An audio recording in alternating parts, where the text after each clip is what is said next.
जय गुरु माऊली. Vidarbha special रेसिपीमध्ये आज बनविणार आहे उपवासाचे फराळी पॅटीस.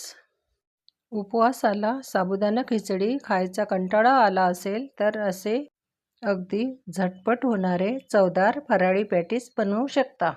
पॅटीसला जे सारण बनविणार आहे त्यासाठी साहित्य: 1 वाटी ओल्या नारळाचा किस, भाजलेल्या साल काढलेल्या शेंगदाण्याचा कूट, 1 लिंबूचा रस, काजूचे काप, मनुका, 2 मिरची, 1 छोटा अद्रक तुकडा, कोथिंबीर, पारीसाठी उकडलेले 4 ते 5 छोटे बटाटे, अरारोट पावडर.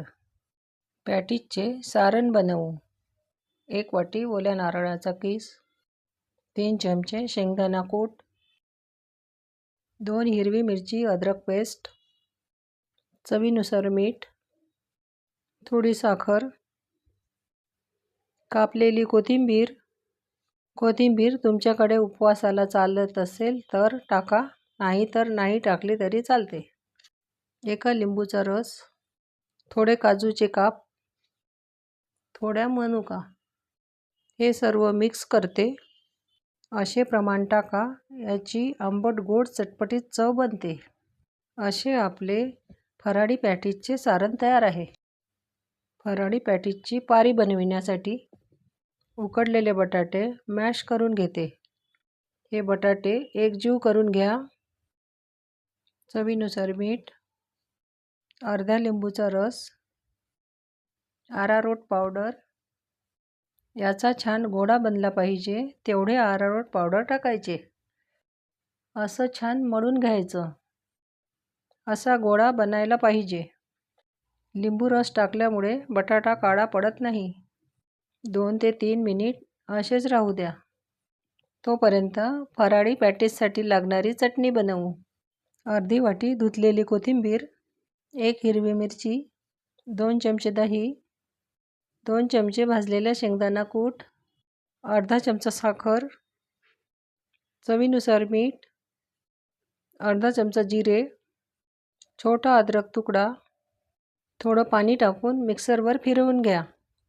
अशी चटणी बनते. चला पॅटीस बनवू. आपण पोळीसाठी घेतो त्यापेक्षा छोटा गोळा घेऊन त्याला असा हाताने जाड पुरीसारखे गोल बनवून घ्यायचे. अशी जाडच पुरी राहू द्यायची. त्यामध्ये 1 चमचा सारण भरून व्यवस्थित दाबून बंद करायचे, म्हणजे तेलात सारण बाहेर येणार नाही. असे हातावर गोल करून घ्यायचे. असा छान फराळी पॅटीस बनवून घ्यायचा. आता दुसरा बनवू. गोळा घेऊन अशी पारी बनवायची. त्यात सारण भरून सारण आतमध्ये दाबून व्यवस्थित बंद करा. दोन्ही हाताचा हलका दाब देऊन असे गोल पॅटीस बनवून घ्या. असा गोल पॅटीस बनलेला आहे. बनविलेल्या पॅटीसला अरारोट पावडरने कोट करून घेऊ. पॅटीसला जास्त लागलेले अरारोट पावडर अशा हाताने काढून घ्या. तेल गरम झालेले आहे. गरम तेलात हळूवार पॅटीस सोडायचे. तेलात सोडल्याबरोबर लगेच फिरवायचे नाही. मीडियम गॅसवर पॅटीस होऊ द्यायचे.